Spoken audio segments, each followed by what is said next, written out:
For most of your time in the company, you've actually been a rule breaker, a heel, and this past Monday night on Raw, actually, you seemed a little different. May I say, even a little nicer. Is this part of your game plan to take things to the next level? I don't know if I would say that I was any nicer. It just happened that I was talking to William Regal, and I would have talked to William Regal the same way that I would talk to pretty much anybody up in this space. Yeah. And I called him on the carpet for something that I believe to be true, and I know it's true. So I don't know. We'll see. There was a pretty good fan response from the other night. Do you prefer working heel or face? Is there a preference amongst you? When I first came into the company, I sat down with Vince and I said, he asked me, so what do you prefer? And I said, I've always found that the best way to come into a company, no matter what, if I was working a little independent in Nashville, Tennessee, I was from Green Bay, Wisconsin, it always seemed better if I came in as a rule breaker and then won the fans' respect that way, and then kind of turned into the good guy, so to speak. And that seems to be a good formula. It's just really hard to walk into a new place, especially some place like the WWE, where the fans are pretty unforgiving and expect them to cheer for you just because you say, hey, yeah, I'm a good guy, cheer for me. So I think it's easier. It's just really easy to get people to hate you. Yeah. Real hard to get people to love you. Steve. We are speaking with Ken Kennedy here in the main event. And Ken, you mentioned Stone Cold Steve Austin, one of your all-time favorites in the world of professional wrestling. And also over the last couple of years, it's been suggested that he is actually taking the time out to, give you some pointers here and there and kind of give you his advice. What is Stone Cold's mentorship almost meant to you? First of all, it's Mr. Kennedy, not Ken Kennedy. I apologize. It's a little odd to have the guy that you looked up to. It's a little bit surreal sometimes. To have the guy that you looked up to that, I never expected when I got into the business that I would be working side by side with Steve or, calling him up for advice or anything like that. And it's just been fantastic because Steve still has so much out of this business. He's got such a great wrestling mind. Even if his body isn't there to wrestle 100%, and he's made enough money to probably retire many, many, many times over. So he doesn't necessarily have to be there, giving his input as a creative member. But he does have some very creative ideas, and every once in a while he'll call me up and say, hey, I got one for you.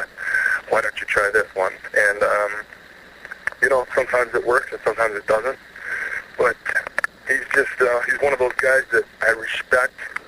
And every time, he's got a certain way of looking at everything that, I'll watch my match 10 times. Steve will call me up and say, hey, I want you to watch this match with me over the phone. And he'll go through stuff that I hadn't even seen, that I hadn't even noticed, that would just make the match that much more exciting for the fans. It's just stuff, too, that he picks out that you just wouldn't believe. And that's just an awesome tool to be able to have. And, I'm very grateful to have somebody like Steve to be able to call upon for his knowledge. Ken, we're hot off of WrestleMania 24 taking place last month. How was this year's Money in the Bank ladder match compared to last year's, which you won? Well, this year's pretty much sucked because I didn't win it, Yeah, pretty much. For you, of course. It was a good experience. One less body in there to cause damage. We only had 7 in this year instead of 8. That's a hard deal to put together a match with that many competitors. And it's such a big, that's the grandest stage of them all. And everybody's got to get their time in under the speed. So it was a little easier to put the match together, considering that. And the other thing was I wasn't there the whole week. Normally for WrestleMania you go in and you're there for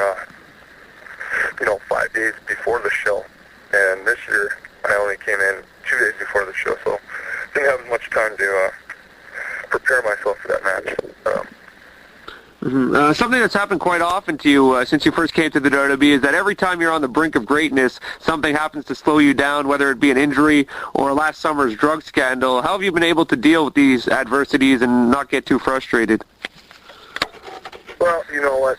As far as the injuries and stuff go, like, hey, this is wrestling. You know, what we do is in ballet. I mean, things are going to happen. I mean, I've gotten injured, and I'm sure that it probably hasn't been my last injury. I mean, you know, what we do is very physical, very violent, and it's, you know, violent on the body. And you're going to get injured, period.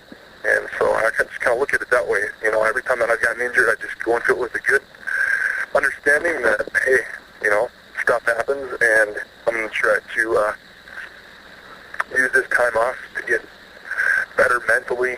And, you know, I don't just sit on my laurels. I don't just rest on my laurels when I'm home.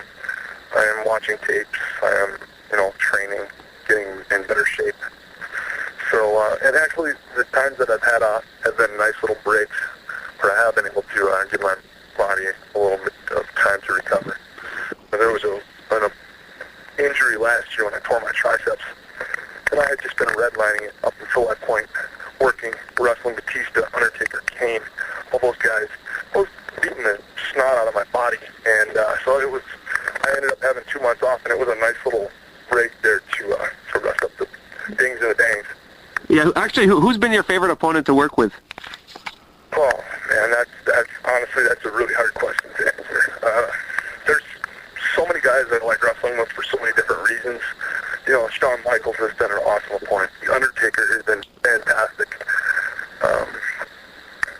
You know, one of those guys that just said, "Hey, I'm gonna take a shot with you." He approached me one day and said, "Hey, like, I'd love to do business with you." This guy that took me under his wing and said, "Come on, kid, let's go for a ride." You know, and he didn't have to do that. He's there, but he's the type of guy that he's there already. Now he wants other people to come play with him. You know, he's at the top of the mountain, and that's what's great about him.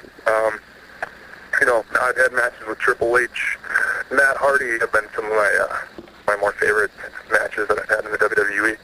We just always have a way of getting out there and really beating the hell out of each other, but at the same time having a good match. And you know, we usually come back and the boss is happy with our matches and everything. So, what would you say is harder, the actual in-ring action or being on the road all the time? Well, the in-ring stuff is easy because you've got the adrenaline, you get the excitement of the crowd being right there.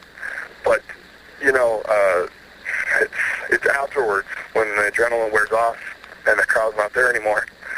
And you've just realized that you've taken, you know, 15 backdrops in the last 2 weeks, as well as a host of other men. And, you know, that's when the pain starts to set in.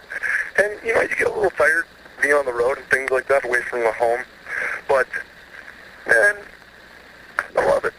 You know, I love this business, and we make do when we're on the road. We become a big family.